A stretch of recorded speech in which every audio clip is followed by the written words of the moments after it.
Jai Shankar.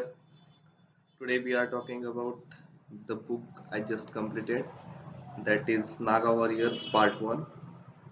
ह्या पुस्तकामध्ये धर्माविषयी, नागा साधूंविषयी बरीच माहिती दिलेली आहे. जसं की हाऊ रुथलेस दे आर, म्हणजे एक माणूस त्याच्या नॅचरल लिमिट पर्यंत कुठपर्यंत जाऊ शकतो आपण. त्यामध्ये एक वॉर बद्दल सांगितलं गेलेलं आहे.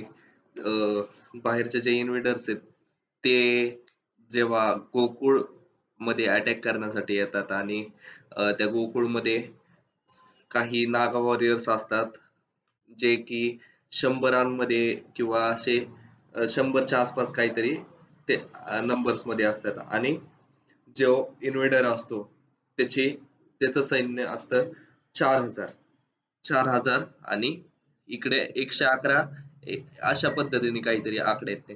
तर हे ह्यांनी एवढ्या कमी संख्या असताना त्यांनी डिफेंड कसं केलं, त्यांचे मॉरल्स कसे राहिले आणि बिना घाबरता म्हणजे प्रत्येक गोष्ट त्यांनी इफेक्टिव्हली वापरली. जसं की आता या वॉर मध्ये फक्त माणसंच नव्हते, ह्याच्यामध्ये शेवटला हत्ती जे की गणेश यांचं प्रतीक आहे, नाग जे की वासुकी नागाचं प्रतीक आहे आणि बैल जे की नंदींचं प्रतीक आहे.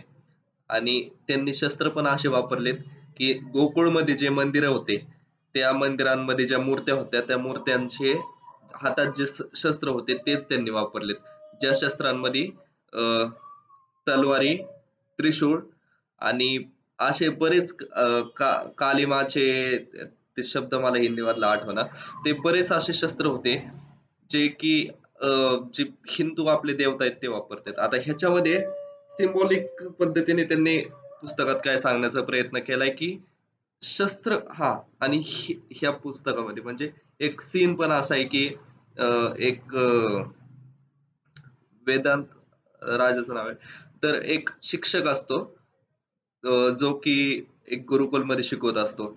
तो क्लासमध्ये येण्यासाठी त्याचा उशीर झालेला असतो त्याला. तर एक नागा साधू असंच फिरता फिरता त्या गुरुकुलच्या तिथं जातो आणि तो बघतो की शिक्षक आलेला नाहीये, तर स्वतःच शिकवायला चालू करतो.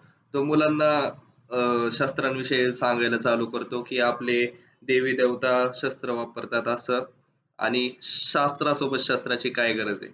तर नेहमीप्रमाणे आपल्या लोकांना पहिल्यापासूनच अशी सवय आहे की फक्त शास्त्र शिकले पाहिजे, शास्त्रांची गरज नाही. तर जो मेन त्या गुरुकुलचा शिक्षक असतो, जो उशीर झालेला असतो, तो परत येतो. तो बघतो की काय चाललंय, की शस्त्र शिकवतात वगैरे वगैरे. तर तो त्या नागा साधूला म्हणतो, मला माझ्या विद्यार्थ्यांना शस्त्राची गरज नाहीये, शस्त्र शिकवायची गरज नाही. आणि तोच शिक्षक नंतर जे गोकुळचं युद्ध होतं त्याच्यामध्ये स्वतः लढण्यासाठी म्हणजे इच्छित असतो, पण त्याला काही कारणांमुळे लढता येत नाही. तर हे आपल्याला लक्षात ठेवलं पाहिजे की शास्त्रासोबत शस्त्राची पण गरज आहे. हा मेसेज त्या पुस्तकामध्ये दिलाय. आणि तर ह्याच्यामध्ये बरेच असे गोरिला टॅक्टिक्स म्हणा किंवा आता 111 एक 4,000सोबत लढलेत.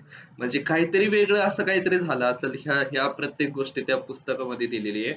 तर हे पुस्तक जर नागा साधू समजायचे असतील, आपल्या एन्शियंट इंडिया समजायचं असेल आणि इन्व्हेडर्स बद्दलची सिंपथी घालायची असेल, म्हणजे पूर्ण रियालिटी चेक जर पाहिजे असेल, ते कोणत्या प्रकारचं काय काय करायचे ते जर फक्त त्याची झाकी बघायची असेल तर तुम्ही हे पुस्तक नक्कीच मस्ट रीड आहे. तर हे वाचायला पाहिजे. अजून एक ह्यामध्ये विषय असा आहे की म्हणजे नागांबद्दल म्हणलं जातं की ते माणसं खातात वगैरे वगैरे आणि हा ते काही अंशी असेल, पण ह्या पुस्तकात त्याचं जास्त वर्णन नाहीये.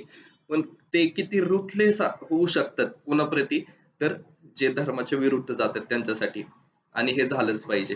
तर धर्माच्या विरोधात जात असेल तर त्याच्यासाठी किती रुथलेस आहेत नागाज हे ह्याच्यामध्ये सांगितलं गेलंय.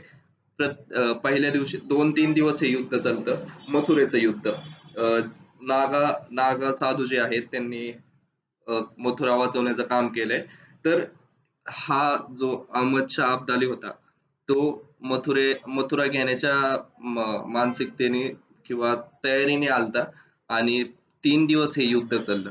तर पहिल्या दिवशी इतक्या वाईट प्रकारे त्या अब्दालीला काय म्हणतात अ, हारण्याचा म्हणजे सामना करावा लागला आणि पहिला दिवस संपल्याच्या नंतर जे सैनिक अर्धमेले राहिलेले होते, त्यांना त्यांच्या केसाला ओढून केसाला धरून फरफटत नागा साधू परत माघारी नेत होते. आता हे दृश्य बघून जे बाकीचे जिवंत राहिलेले अ, सैनिक होते ते अब्दालीचे, तर ते बघत होते आणि त्यांनी ह्या काही कथा पण ऐकलेल्या होत्या, की हे लोकं मांस खातात, माणसाचं मांस खातात वगैरे.